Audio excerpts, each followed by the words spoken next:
దశరథ మహారాజు గారికి ముగ్గురు భార్యలు ఉన్నారండి. దశరథ మహారాజు గారికి ఒక్క భార్యతోటి ఒక్క మగుడు కాపరేయటమే గొప్ప అనుకుంటే ఈ దశరథ మహారాజు గారికి ముగ్గురు భార్యలు ఉన్నారు. ఈ ముగ్గురు భార్యల పేరేందయ్యా? కౌసల్య, సుమిత్ర, కైక. పెద్ద భార్య పేరు కౌసల్య, నడిపి భార్య పేరు సుమిత్ర, చిన్న భార్య పేరు కైక. ముగ్గురు భార్యలు ఉన్నారు. ఆ ముగ్గురు భార్యలతోటి ఆనందంగా కాపురం చేస్తూ ఆ రాజ్యాన్ని చక్కగా పరిపాలన చేస్తున్నారు దశరథ మహారాజు. ఒక ఆయనట భారతం అడిక తినడానికి పోయిండట. ఇంటికి వచ్చాడు. రామాయణం కథ ఈయన విన్నాడు, భారతం కథ ఆమె విన్నాడు. ఇంటికి వచ్చి అన్నం పెట్టాడు. అన్నం పెట్టిన తర్వాత అన్నాడు కదా, ఏమే నేను రామాయణం అరిక తినటానికి పోయినా, అయితే ఏమంటావు?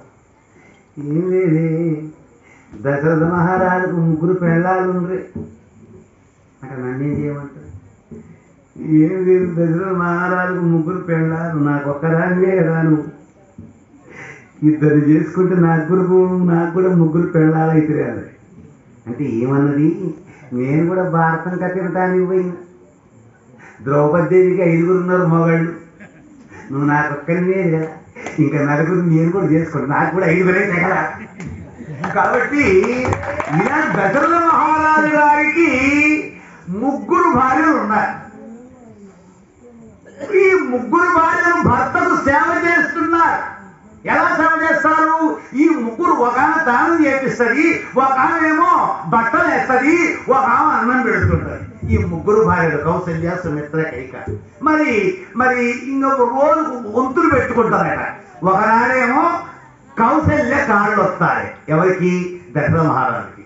రెండో నాడు సుమిత్ర కాళ్ళు వస్తాయి, మూడో నాడు కైక కాళ్ళు వస్తాయి. ఆహా, ఈయన ఎంత మృదువుగా ఒత్తుతారండి కాళ్ళు, సున్నితంగా ఒత్తుతుంటే ఆహా ఎంత బాగా ఒత్తుతున్నది కౌసల్య అని ఆనందపడుతున్నారు.